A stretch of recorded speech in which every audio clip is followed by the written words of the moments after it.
my children, I will be with you only a little while longer. Yan ang utong ang atong gospel reading.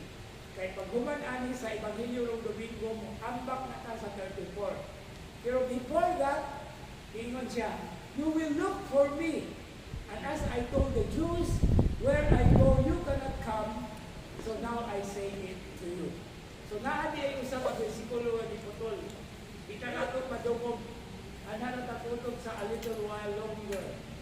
Okay? But we have to take a look into that. Okay, verse 33a.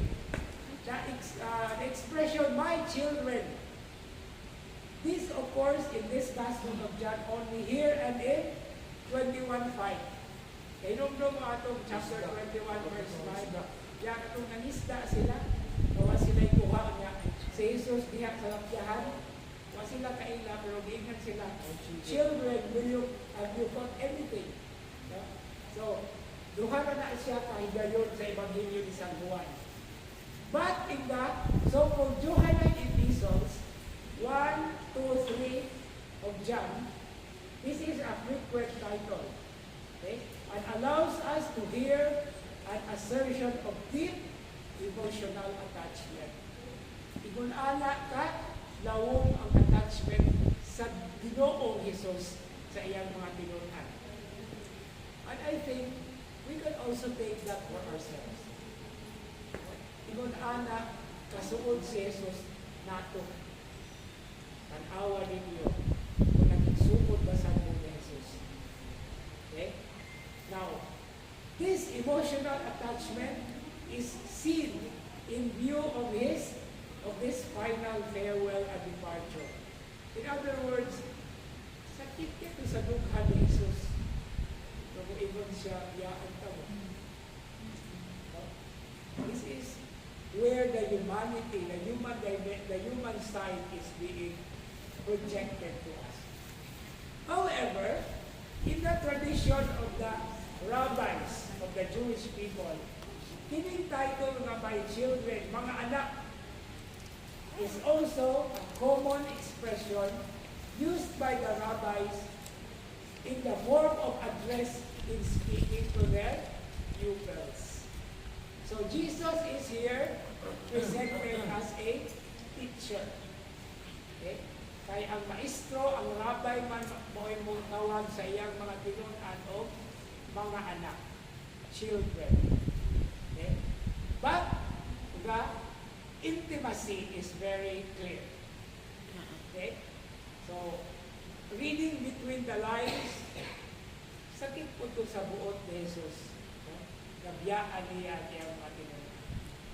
Okay? So, kita po. Kamatsyag sa taana. Okay. Now, what is 33b? Nawala na apil sa itong reading. Ingon siya, as I told the Jews.